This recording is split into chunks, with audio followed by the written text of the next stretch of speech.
Hello, my name is James, and I'm the Mayor of JamessTown. On the 13th day of Epic Games' free Christmas giveaway, we have a free digital copy of Solitairica to add to the collection. The game is a weird mixture of solitaire and a roguelike, with some RPG elements sprinkled here and there. Developed by Righteous Hammer Games and published under the same umbrella, Solitairica is designed to take the addictive nature of solitaire and roguelikes only to mash them together into one, and oh boy does it work. In terms of actual gameplay, I'm sure you can imagine how you'd play a game of solitaire on PC. Then add a health bar that diminishes every time you take a new card from the deck, and you've got the main sort of idea of Solitairica. That isn't it, however. Each card on the playing field has a certain element tied to it, such as gold, energy, or absolutely nothing. Gold we'll touch upon in a moment. It's the energy I'm going to focus on first and foremost. Each energy comes in the form of red, blue, green, or purple. You can then use the stored up energy for certain spells, such as being able to heal some health, randomize cards in the front row, or just straight up destroy a card. Going back to the gold, at the end of every battle there's a small reprieve in the form of a shop. In there you can buy new spells and items to equip, with the items adding small benefits to your run, such as starting battle or +2 armor. In a sense, there's a lot of different strategies you can perform due to just how many different spells and item combinations there are available. I recall one spell seemed absolutely pointless until I realised how it could be utilised with some other spells I had encountered. All of a sudden I was thinking of new strategies I hadn't originally thought of, and that really took me by surprise. Each run in the game lasts about 18 total rounds, with a massive boss fight at the end of it all, if you manage to get to that bit. To make things more difficult, every time you draw a card from the deck, the monster you're fighting does the exact same thing. Dependent on RNG, the card could be great and give you some free energy, or it could be terrible and poison a couple of cards on the board, meaning that unless you get rid of them before the next draw, you're going to be taking damage that ignores armor. Each level of the board has a different combatant, and they each have their own unique deck to throw against you, whether you like it or not. When you do eventually die, which is going to happen a lot, you're sent right back to the start of the game and your score is tallied up. Depending on how well you did, you're given some prisms, which can be used for a number of long-term upgrades.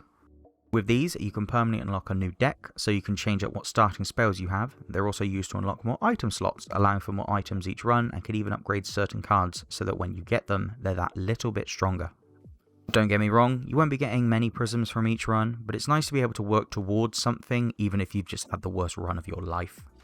Moving on to the visuals, this is definitely a big highlight of the game. Everything in the game is just smooth in terms of its animations and is satisfying to watch. All of the characters you come across are easily recognisable and distinguishable from one another, and considering that every single card has a unique icon, it won't be too long before you start to remember what each one does without reading the description.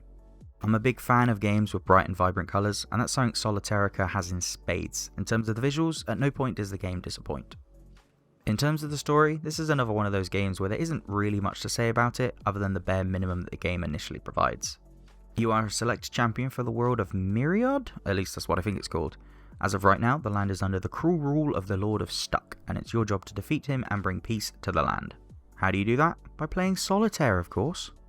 That's about the gist of the story, which is fine. I don't need a story when it comes to roguelikes. A story is definitely not the reason to keep on playing a roguelike, but it does the trick to keep you going at the very least.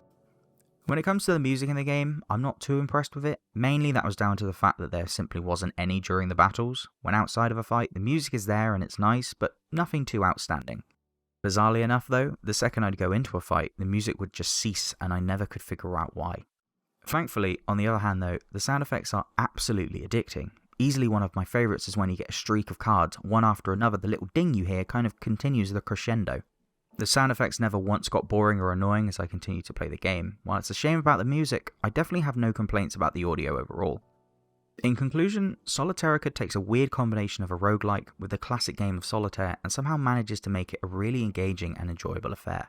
As it turns out, the infinite replayability of a classic card game and a roguelike together manages to work exponentially well. Obviously, if you don't like Solitaire, you're not really going to like this one. It's kind of difficult to ignore the main gameplay mechanic of the game, but I'd still argue it breathes life into the game in a new and unique way. As a result of all of this, I'm going to have to give the game a traffic light score of green. The amount of replay value with this game is astonishing, and personally, I can easily see myself losing hours and hours into this game, just like you would find in any good roguelike. Plus, it's so simple to get to grips with, it's easily accessible for anyone, while at the same time having plenty of complexity due to the nature of the spells and items you can acquire during each run. This all makes Solitairica a unique experience that I wouldn't hesitate to recommend to anyone that enjoys a good roguelike or two. Thanks for sticking around to the end, be sure to like, comment, subscribe and all that good stuff. I shall be back again tomorrow with Torchlight 2, unless they randomly decide to switch things up to keep people on their toes, but I don't really see that one happening. Until then though, I've been James, the Mayor of Jamestown, and I'm off. Goodbye.